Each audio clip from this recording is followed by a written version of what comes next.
The Atlas of Chick Development, everybody. It's not very nice. Okay. Alright. I was like, this really looks like a very weird embryo. Wait a minute, because it's a bird. It is a chicken and an egg. That child. Oh, look, even more birds. Ladies and gentlemen, today's podcast will Oh, be about look, chickens. even more birds.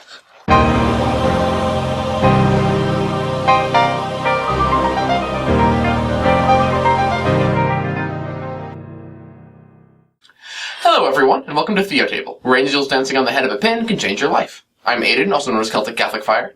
I'm Julie. I'm Bea. I'm Jarek. Today we're going to be talking about a relatively controversial in the public sphere issue, but not particularly controversial amongst the church issue, and that issue is abortion. From the very beginning, the church has condemned abortion as utterly immoral, putting it on the same standard as murder. And I guess our opening question is just, why has the church chosen to take such a strong stance on abortion? Ultimately as well, then, with that in mind, what do we do about it? But for starters, at the very least, why does the church say what it says? Wow. It's funny that, I like what Jarek said about it being a, non-controversial within Catholic thought question, because it's so staring us in the face we even hesitate to even, speak it. So obvious. It's murder. It's a person. It's like when Jesus is always the answer, it's because it's murder. Why is murder wrong? I don't know. Ask God. I do know, but... Well, Julie, on a theological level, murder is wrong because it's the taking of an innocent human life. Also, it's philosophically wrong. Also, it's the point is, it's so self-evident. See how quickly you guys just did that? Why do we even hesitate when we do that with abortion? People don't like saying, for whatever reason, that an unborn child constitutes... The language gets kind of weird, because some people say an unborn child isn't human, others say the unborn child isn't a person. But is human. Right. Yeah. More dangerous. Actually, yeah, dangerous. Let's start with that. Yeah. Obvious thing. Unborn children are human beings. They're not any other species of animal. They're alive. Unborn children are human beings. This is basic science. Yeah, I'm not quite sure how to get around that one. No, read an embryology textbook. Human life begins at conception. We actually have lots of them because it's very clear science that human life begins at conception. Yes. This isn't a religious argument, or doesn't have to be. Go ask a biologist. Yeah, from conception, a fetus has its own individual set of DNA. It would not be anything else other than a human being. Right. Although, to be fair, I think there are a lot of people who are pro-choice who do accept that they're human beings, but that this is one of those circumstances under which it's okay to kill a human being. No, people, and actually just before you respond to him, people genuinely believe this. We were talking about this in a religion and politics class I had one time, and a student genuinely asked, alright, so it's a human life. What's the big deal? Why isn't it the mom's choice what to do with her kid? Up to and including murder. She didn't realize a problem with the question. Which might point to other sort of systematic problems in the way that our culture's operating. And to be fair, particularly a problem in the way we view children. Yeah. And freedom. And choice. Yes. But freedom, yes, to go into the Catholic understanding of freedom very briefly, is ultimately expressed as freedom to do the good. So that leads to a lot of implications with, how Americans see freedom in our modern, rather hedonistic, materialistic culture, to be quite honest. But more importantly, in this case, just because, and this is actually a really important point, because I hear this all the time, just because the law says it is okay, or that abortion is legal, does not make abortion morally okay. Slavery, guys. Slavery was legal for a century. That's a great example, because the personhood and not being... Yes, exactly. We have a long tradition in this country and around the world of denying personhood to human beings. And when you start denying personhood and the rights of human beings to human beings, you start having lots of problems. Can you just name the really obvious examples, just so that that's gone over anybody's head? Well, slavery. Right. Slavery. The really, really, really big one is slavery. Holocaust. Jim Crow. The Holocaust. Yeah. Arguably, abortion is worse than the Holocaust in terms of raw numbers. We'll get to that later. Well, no, there's no arguably. Numerically, it's worse. Well, yes. Yeah. But I suppose you could argue it time frame. Yeah. But we're not Okay, going to but go now there. we're comparing death toll by year, and that's just Yeah. not what we want to do, because So both these point- things are very bad, and that's We're the not point. utilitarians. Yes, Yeah. but so the point is, comparison, like, you'll hear people object to comparisons between abortion and slavery and the Holocaust, but really, they're valid. Fundamentally, they're incredibly valid insofar as, the slavery and abortion are alike in terms of the law revoking fundamental rights from human beings. Yeah, in terms of it denies personhood to someone who is a human, in which, like, it's very difficult to deny that they're humans. And, like, scientifically, at least in all of our minds, impossible to deny that they're humans. Right. Maybe then we start by addressing, or we next address the pro-choice argument, the pro-abortion argument, honestly, that, okay, yes, the unborn child is a human being, which in some sense has rights, but the rights of the mother supersede that in some level, that it's expressed in different ways, to self-determinacy, to reproductive health choices. Bodily Self-defense. autonomy. Yeah, bodily autonomy and self-defense even. Self-defense. The comparison of the unborn child to a parent. Yes. This is actually incredibly common. There's it's a comparison to, like, if you, like, woke up one morning and found, like, some famous violinist, like, Attached, hooked up yeah. to you, and, like, Yeah. do you have a moral obligation to allow that being to live? I'm inclined to say yes, but, like, Well, hold on a second. Ableism. Well, I'm still inclined to say yes, even in the case of The random violinist that you're attached to? yes. Okay, that's fair. That's a fair position. But independently of that, there's a difference in it. Not everyone shares that view. and ultimately you don't have to. Right, because There's a relationship between a random violinist and I think we disregard Bone this of your too. bone and flesh of your flesh. Yeah. Yeah, I think this is honestly on some level what it really comes down to. That okay, so the argument is having to support a child through pregnancy doesn't respect the mother's bodily autonomy. There's this sort of a fact of, like, children generally do not respect your bodily autonomy before or after birth. Yes. I mean, like, that sounds like we're making light of it, but it's No, not true. no. Like, In all seriousness, like, both fathers and mothers, particularly, but both mothers and fathers have to sacrifice not just their bodily autonomy, but essentially their entire lives. livelihoods. Yeah. Like, once you become a parent, your life is centered around raising your child. Until that child leaves the home, and even then you're still responsible for them. On some Well, level. and then might one who's pro-choice say, like, oh, this is even more evidence that you should not force a woman to go through with their pregnancy. No, but see, that's the point. The bodily autonomy argument fails because parents do not have a right to be bodily autonomous from their children. Just flat out. Never mind the fact that like we're child also abandonment, ignoring... child neglect, these are crimes. Yeah. So why is okay. Never mind the fact that we're also ignoring the bodily autonomy of the child. I mean, even if they are dependent on the mother, it doesn't change the fact that... Well, the argument is that, okay, so you don't kill the child, you just take the child out of the mother and then it dies. Yeah. No, but for the social service, if for neglecting the needs of a child once that child is born, like you call social services, the parents get in trouble. Right. In the social service, so-called, for an unplanned pregnancy is, okay, let's just make the child disappear. No more problem, right? No, Right. No, you just have a dead child. Also, notice an important thing. We have not mentioned theology at all so far. This is in just this podcast. philosophy and reason and natural science. And so for anyone who suggests that abortion is purely a religious argument, like, of course a lot of Christians will have a religious component in their argument, because religion is something that Christians take seriously, or should. Hopefully. But there are still base-level, reasonable, philosophical, scientific, etc. arguments to be made for the pro-life position, and which in the end I think supervene over any sort of argument that pro-choice advocates make of any nature.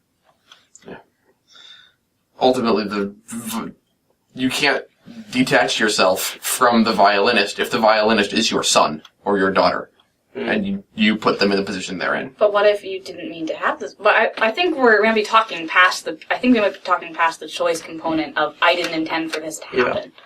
And I think we get into that with issues of, like, the so-called exception cases. The Actually, yes. exception cases of, This like, is rape or incest or whatever the case may be. Right. Actually, this is important Tough cases. theologically. The tough cases are very tough emotionally speaking, It's a very difficult choice to have to make. But no, we shouldn't. Should it have to be? Well, we shouldn't disregard, especially in cases of sexual assault, like the emotional burden that might entail. I mean, it might not in all cases, but you can see the possibility for it at least. Like if It's so, it's emotionally, not philosophically. No, that's absolutely it. Simply emotionally. That shouldn't. But the philosophy is so straightforward. Like I even have, I have a hard time empathizing with that, which is ultimately yes. For those two cases, for the common exceptions people think of rape and incest, for those common exceptions, it's not. The logic still holds. It's a human life, and you shouldn't punish a child for the crimes of its parents. Mm. Actually, this principle is backed up in state law, at least as well. At least in New York, I know there are some cases where if, let's say, a child is conceived by rape, the father can theoretically get parental rights in some cases because in the law, I might be saying this somewhat imprecisely, the highest, the good that the overriding good that the law is pursuing is the well-being of the child. So, say you're 10 years down the road and that's not a great way to have been had by your father, but if your mom's in jail and going to be there for the foreseeable future and your dad and your father, who was a criminal at the time, something straightened out there, a father can get custody of a child conceived in rape. I don't know if it ever actually happens, but the principles, even in secular law, are there, protecting the good of the child before anything else, and the child's best interest. And in Arkansas, very recently, I think this happened last week, where they recently passed a law allowing rapists to sue the people they raped if the people they raped intended on getting an abortion. Yes. Okay. Because you're killing. Of course, what pro-choice people would say is that's just the results of the machinations of the anti-choice, whatever they would call it, machine. But I mean, the point is, even supposing that a child's father deserves to be in jail for a horrific crime, that doesn't mean the child should be killed for it. But talking about hard cases and actually talking about theology, there is one of these cases where Catholic theology actually helps us see the situation a little more clearly. And that's the life of the mother exception. And so, I'm not going to get too much into the biology, but a lot of the time, there's not a lot of cases where a pregnancy is immediately terminal to the mother. Or, a direct, the process of childbirth can be sometimes, but the most common people think of is ectopic pregnancies. And in that case, actually, the church is it views something called the principle of double effect, which is if you perform an action such that a good may come about, but it has a side effect of some negative consequence, something bad. So long as the action is done towards the end of the good rather than the end of the incidental bad, that action itself is morally justifiable. So in certain cases, not in every case. Right, in certain cases. There has to be a very, very, very grave good and a very, very, it has to be a really, really grave good you're seeking, proportional to the amount of evil result that would come out of it and all that stuff. Right. But I think that the point that Aiden's trying to get across is that, you can't do an evil act to bring about a good consequence. But you can do an act that is itself good, but also has an evil effect. Yeah. And so in this case, talking about ectopic pregnancies, the church does say it's okay to surgically remove the embryo, at least from the fallopian tubes, to save the life of the mother. Or at least removing the fallopian tube in general, right? Yes, yes. Removing that segment. The point being, hoping that the child would potentially live, reattach itself to the uterine wall, but being okay with this might lead to the death of the child, but it's not intending the death of the child, it's intending to save the life of the mother. The same ultimately goes for chemotherapy treatments. The church says that those who are pregnant and have cancer and choose not to go through with chemotherapy while they're pregnant, it's a very brave and heroic decision, but it's also perfectly acceptable to seek chemotherapy because you're not seeking the end of harming your child, you're seeking the end of stopping cancer. Is there anything else on those exceptions? Because I have a differing pro-choice argument that's kind of related. Okay. So, one that I hear from, people who are somewhat religiously inclined, but not on board with the whole anti-abortion thing, is, most of these abortions happen fairly early. How is it that different from a miscarriage? And, like, that happens all the time naturally, Yeah. so, like, they're saying effectively outcomes, like, numerically speaking, what's the big deal? It's because of the intent of the people who are doing it, the intent of the mother, the it's intent of these the people- what doctor, the intent No. In all seriousness, Yeah. like, there's a lot of people who get into accidental car crashes every year. Yeah, or it's That like... doesn't mean a lot it's of people- moral for you to go drive into traffic and T-bone somebody because, oh hey, the traffic accidents would have happened anyways. Or gun misfires. It doesn't make it moral to suddenly shoot someone because it could have misfired on its own Right. and I agree. accidentally killed the same I person. agree. No, I know, I'm not attacking you, Julie. It's just... This is the argument. I've actually never Death- heard that argument before, and that argument to me is really bizarre. Well, It just seems- no. You hear it sometimes from like the Neil deGrasse Tyson and the Bill Nye types that this horrible straw man that pro-life people believe. Every time a woman doesn't get pregnant each month, like, Right. well, it's that an it's egg. murder. Or the... Oh, for goodness! No, in all Yeah, seriousness, yeah. there's a No, moral yeah. equivalence between... They're told to go to confession once a month. Yeah. Oh my that's a fun goodness. one. Yeah. Or heard that some funny that stupid ad a while back that This is pointed not- masturbation To be very, very abortion. clear, this stuff is not true. Because it's the same, like, Oh my God. gametes. It's still gay. Including what? Like, men masturbating to abortion. Ah, I've heard that one. I've heard that one. It's these stupid pro-choice memes. They're stupid. They're very, very stupid. Life begins at conception. Like, scientifically speaking. Yeah. Again, embryology, science, reason, science. It helps. But anyways. Alright, what about, Yeah. I think we've covered the why. Yeah. Why is it wrong? Do you want to pivot to The- Planned Parenthood? We can pivot to what do we do? I think we start with that second bit, but obviously, assuming you agree with these arguments, assuming you agree with the pro-life perspective that abortion is murder, obviously this is a very grave scenario overall, something that is justifiably compared to slavery and the Holocaust. So the question is, what do we do? How do we respond to the situation morally in pursuing justice? Because it's kind of a difficult question. I could jump off the deep end.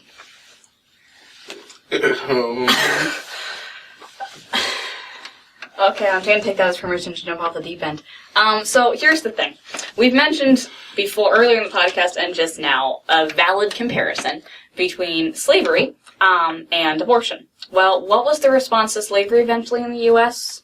Well, we had a civil war. Now, we obviously can't have a civil war about abortion. We're going to tone it down. I'm not that crazy. But the idea is... Thank you, Julie, for coming just short of absolute insanity.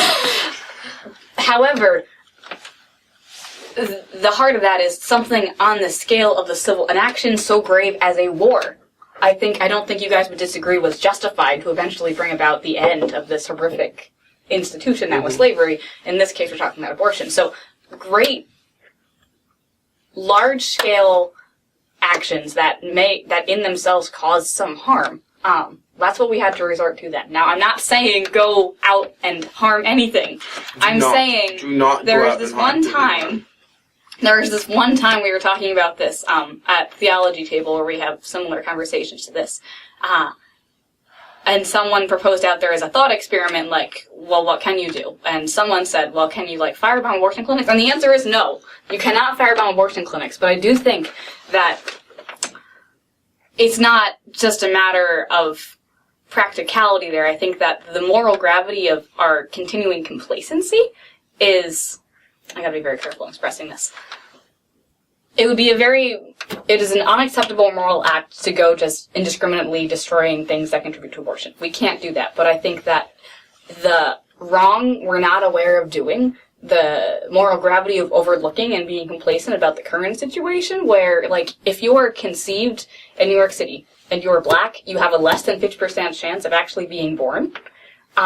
And generally, isn't it when you have a 60% chance or something of being born? Yeah, 40% of all New York pregnancies end in abortion? Like, when you're when almost half your population is that's not correct. I did the statistic wrong. It's 40%. When 40% of the population of a city never has a chance to be born, and we don't actually do all that much in our daily lives about it, or think about it, or get disturbed by it in our daily life, I think the moral gravity on all of us of overlooking that situation is pretty darn close to, if not over top of, the moral wrong of just starting to be uncivilly and more violent and disruptive and bad ways of acts. Like,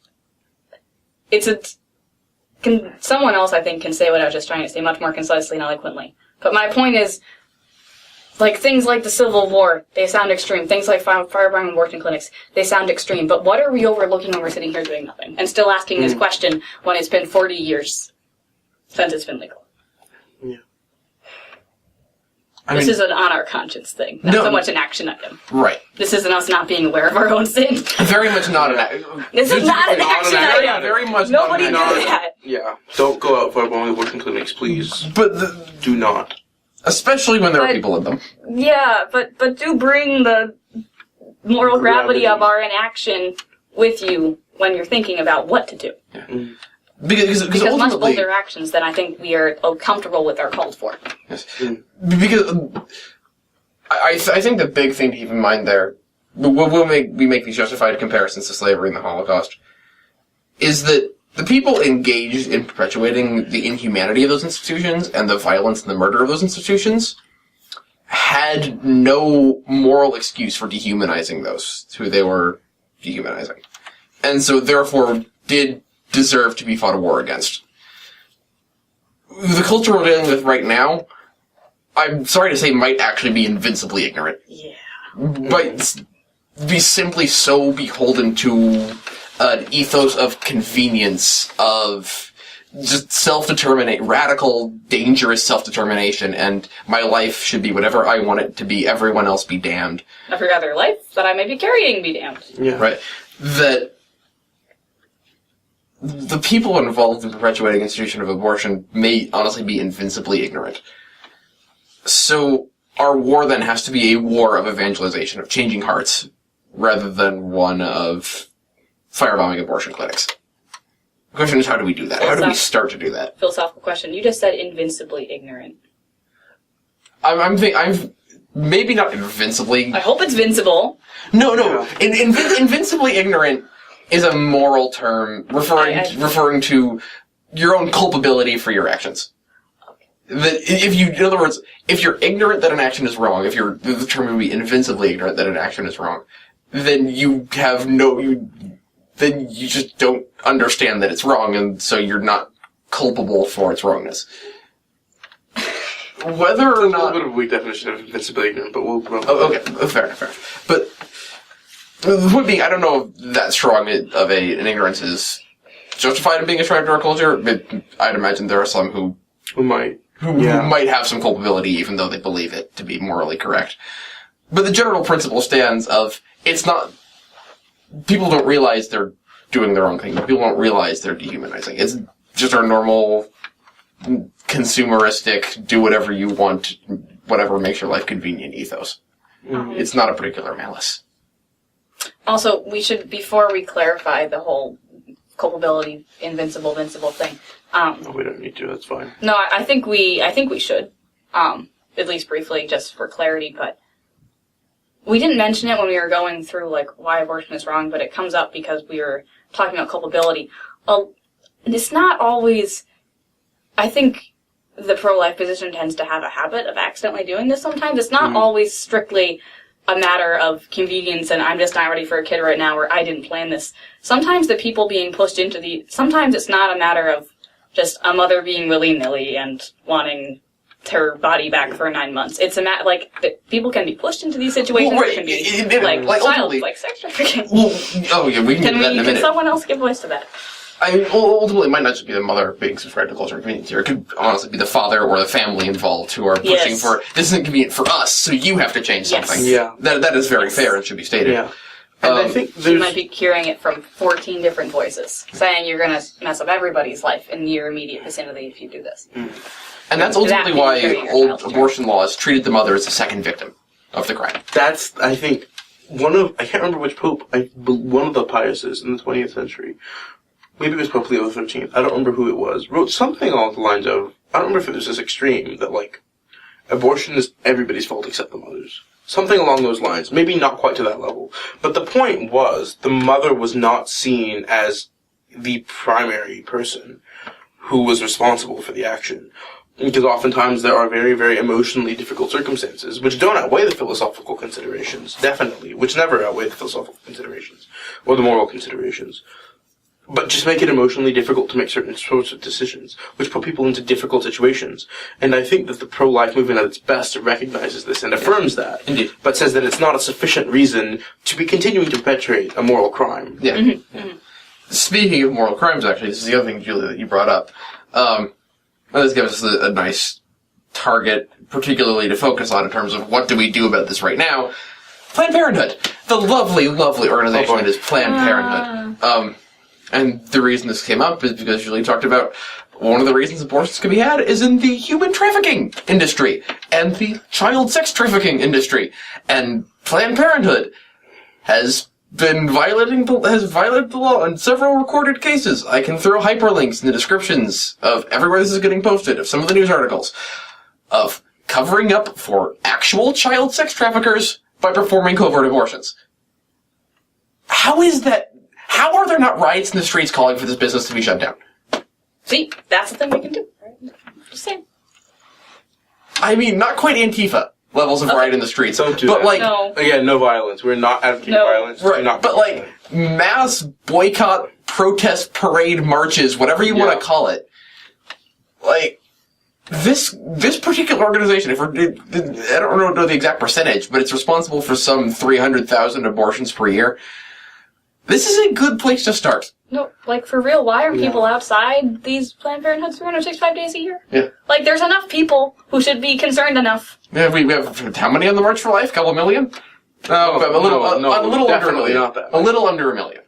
But Okay, but there's so many people at home who are agreeing with it. yeah, who There's- just can't go to numerically speaking, there's plenty of people for it. yeah. You have a city of 100,000, say, only a third of it agrees with the pro-life position. I'm making that You can number get up. someone. You yeah. can get, yeah. Yeah. So yes, sidewalk evangelization is actually a really, really good thing. Sidewalk, not quite counseling. But How do people get into that, though? Like, it might be a barrier thing. Like, Sure. I wouldn't know how to do that. I would like to know how to do that. I don't think any of us know how to do I don't, that. yeah. Yeah. Just moral gravity on us, like, Yeah, on me. Yeah, no, it's true. Ultimately, that incentivizes us and incentivizes everyone listening to this. Find local resources. There are groups that organize this sort of thing. Yeah. Unfortunately, not enough of them. Like, I was trying to figure this out, like, during the summer, sometimes I just drive and I, like, just sit outside, like, not, like, in a stalker way, like, in a faraway way, and I just, like, pray nearby, and, like, I never hear of anything, any kind of protests to the organization, and I live in a city with, like, several hundred, like, it's a decent metropolitan area. And you hear silence from the pro-life movement. It exists somewhere. So I think that's sort of a big, giant red mark just across the board, Yeah. because the March for Life every year is huge. We've all been at different yeah. points. And there's always an energy and there's passion there. Yeah. But it's like conference Catholicism on some levels, where you go to this big event where everyone else is also oriented towards the same goal, and for a week and a half you're on fire for making real change, and then nothing happens. So then, yeah, it all dissipates. Of course, on some level, it's not just the fault of the pro-life movement. We had a Republican House, Senate, and presidency, and Supreme Court for the last 2 years. Not anymore, but still. And literally nothing. Oh, I think we're not anymore on the Supreme Court. I was gonna be like, No. what world are you living in? Yeah. Actually, Ruth like, Bader Ginsburg has work-wise- cloned herself. Well, That's a terrifying thought. But no. anyway, that aside. Cloning Supreme Court justices aside, point being, the supposedly pro-life party in this country had full control of the government for 2 years and didn't even stop sending $500 million to Planned Parenthood every year. The simple job of not paying the organization that has killed millions of people $500 million a year. They just couldn't even keep themselves from doing that. So there's some problems at a higher level. But ultimately, the politicians aren't going to do anything if they don't feel pressure from the people. We, the people. And the pro-life movement is just not doing it. I don't know, what are you guys' thoughts? I'm with you. I mean, 100% pretty much with you. Just in terms of, and it's not even, again, like the whole issue with firebombing abortion clinics, it's not necessarily an action item per se.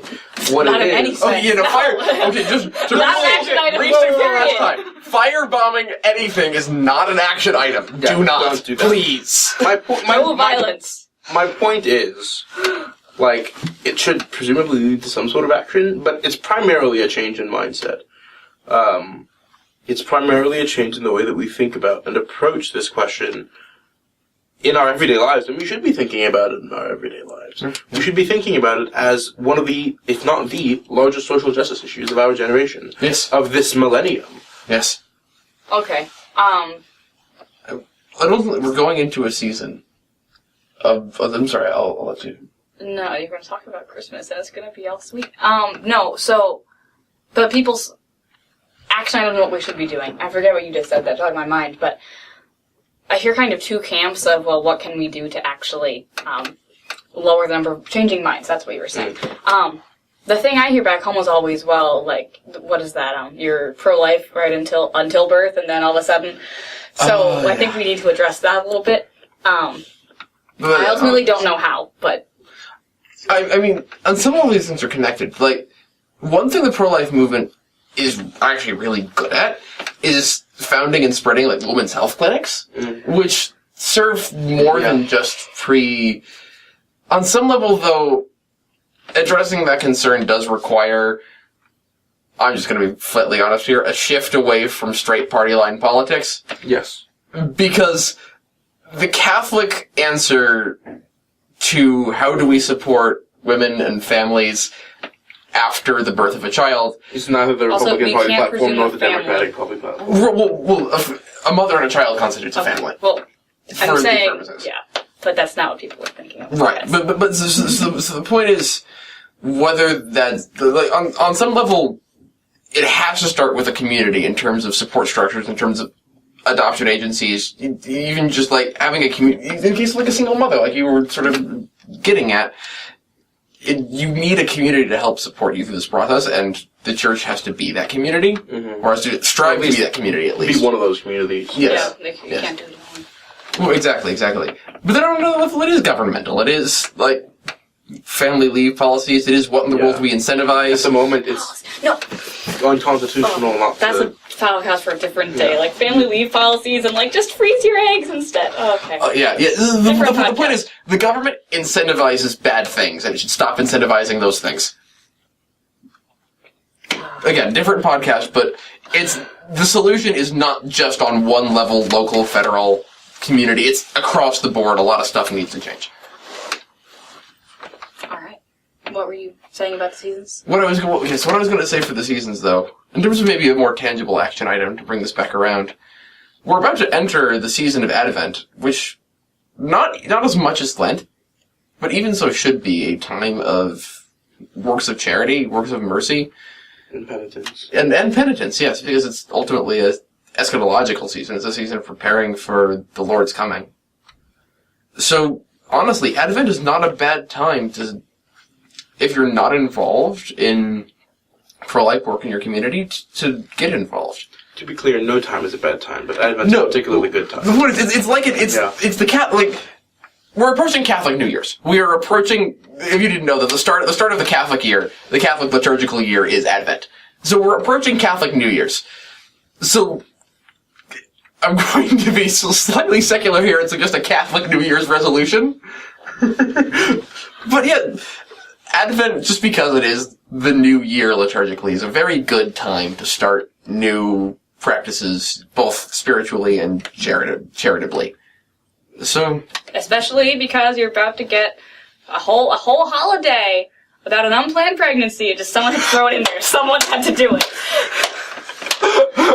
oh my goodness! Just saying. I mean, Our Lady did say yes. She was what, but 15? Our Lady did notably say yes. Yes, she did. Yeah, she did. Unexpected, let's not unplanned. Let's not All right, I'm call just the saying. Annunciation unplanned pregnancy. I'm just saying, Catholics gotta be pro little kid. If you're gonna be a Christian, you gotta be pro little kid and Little lesser kid than. both before and after birth. Well, actually, no. Like, if you want to just bring this back around with theology, finally. God, Finally. no, but like, there's one really big, awesome point I don't think Christians think about enough with this. Because there are Christian people who are pro-choice too, and I think they sort of leave this out. God became an unborn child. God didn't just become a man. Embryo. God was at one point an embryo. A human being. If God deigned to sanctify even the earliest stages of human life by making Christ participate in those stages of life, then we can do nothing but respect those stages of life as well. So on that note, we'll conclude with the prayer of St. Thomas Aquinas. Son, and the Holy Spirit. Amen. Grant us, O Lord, minds to know you, hearts to seek you, wisdom to find you, conduct pleasing to you, faithful perseverance in waiting for you, and a hope of finally embracing you. Amen.